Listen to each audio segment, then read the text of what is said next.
Korupsi di kalangan menteri sungguh terlalu. Kalau dilakukan 13 kali, tidak tertolong. 13 menteri yang tersandung kasus korupsi di Indonesia.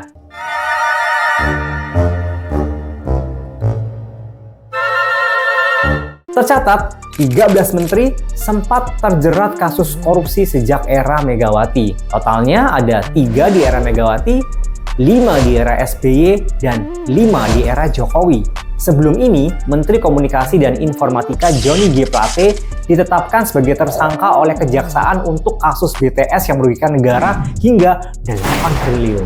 Kerugian keuangan negara dari kasus korupsi BTS 4G ini terdiri dari 3 hal: biaya kegiatan penyusunan kajian pendukung, markup harga, dan pembayaran BTS yang belum terbangun. Kasus Menkominfo ini menyita perhatian media internasional. Reuters mengungkapkan bahwa Menkominfo membangun ratusan menara BTS yang akan menyediakan sinyal internet di banyak desa di Indonesia. Hebohnya, kasus korupsi pada jabatan menteri tentunya menyita banyak perhatian publik. Wajar ya, seorang menteri kan harusnya menjadi perpanjangan tangan membantu tugas presiden. Lantas, kejadian ini tentunya membawa kita flashback ke masa lalu. Daftar 12 menteri lain yang juga tersandung kasus korupsi adalah Rahmin Dahuri di era Presiden Megawati, jabatan Menteri Kelautan dan Perikanan dengan kasus korupsi dana non-budgeter KKP. Ahmad Sujudi, Menteri Kesehatan dengan kasus korupsi pengadaan alat kesehatan.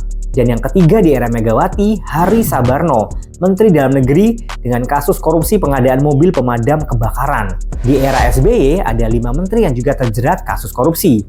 Bakhtiar Kamsyah, Menteri Sosial, korupsi terkait pengadaan sekitar 6.000 unit mesin jahit sekaligus impor sapi.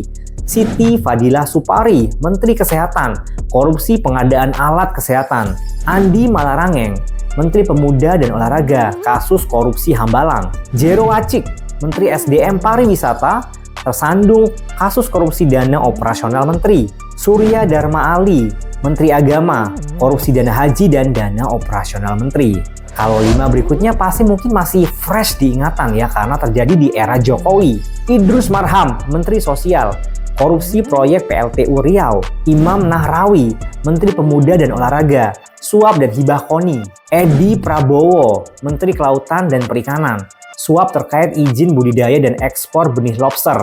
Juliari Batubara, Menteri Sosial, suap bansos COVID-19.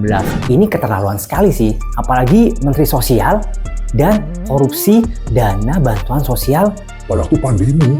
Sebenarnya seberapa parah sih penyakit korupsi di Indonesia ini? Ya parah. Dalam daftar Corruption Index yang dirilis oleh Trading Economics untuk negara-negara G20, Indonesia ada di posisi 3 terbawah bersama Meksiko dan juga Rusia. Setelah ada di posisi 96, Indonesia juga turun ke nomor 110 untuk urusan korupsi ini di list di seluruh dunia. 5 besar negara dengan korupsi terendah adalah Denmark, Finlandia, Selandia Baru, Norwegia, dan Singapura yang merupakan negara-negara maju. Karena sifatnya yang sangat merusak, korupsi telah dikategorikan sebagai kejahatan yang luar biasa atau extraordinary crime oleh berbagai negara, termasuk Indonesia. Dengan status ini, negara-negara memberlakukan korupsi dengan sangat serius karena dianggap sangat berbahaya. Tunggu. Tahu nggak extraordinary crime yang lain? Kalau kamu nggak subscribe channel ini, nggak bahaya tak?